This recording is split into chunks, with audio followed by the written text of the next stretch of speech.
A few weeks ago, Twila, President Trump announced a new major initiative. He dubbed it Warp Speed. And it was basically, or is, a goal to expedite and in conjunction with the federal government and Big Pharma to develop at faster speeds than ever before a vaccine for COVID-19 virus. And he recently announced that great progress has been made, and he promised at that time to have 100 million vaccines ready for this fall's school year and 300 million by the end of the year. And I say this, all of this, despite a long list of reasons why, always before anyways, we've been told it can't be done.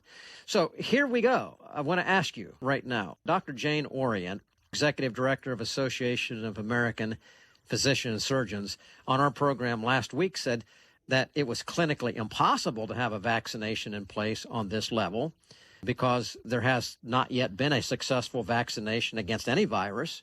Secondly, the necessary clinical trials require a couple of years, not a couple of months. And if those were listening to the program today, that 1 minute spot that you produce, you were just talking about that aspect. So it's good timing. So what are we witnessing here, Twila, in this whole effort to warp speed develop vaccines? Is a vaccine, from your perspective, even possible? And this question, is one even desirable?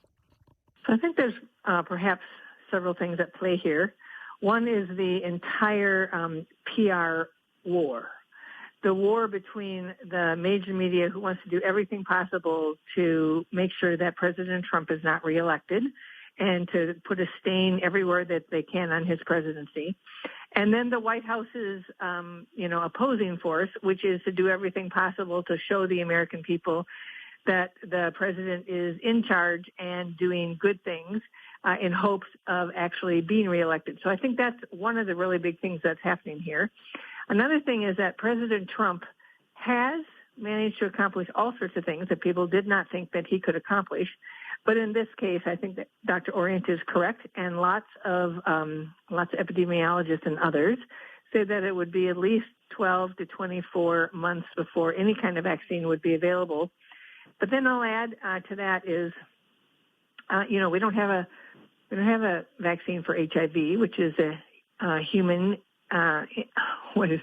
human immunodeficiency virus, right? That's a virus, and we've had it for a long time, and there's never been a vaccine for it. So, I don't know that we'll get it, and then I don't even know if it'll be, reliable. So we need look no further than seasonal flu vaccine, right?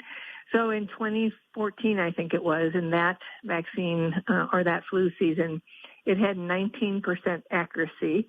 I think last year it was like 28% accuracy. And yet the flu, in I think it was 2017, 2018, that flu season, it killed 61,000 people, and was 38% valid at that time. So I think there's a lot of promises being made here, maybe for political and PR purposes more than anything. My guess is that President Trump actually knows that it's unlikely, but I don't have any idea. He might just be making the promises to calm the public. That's another possibility.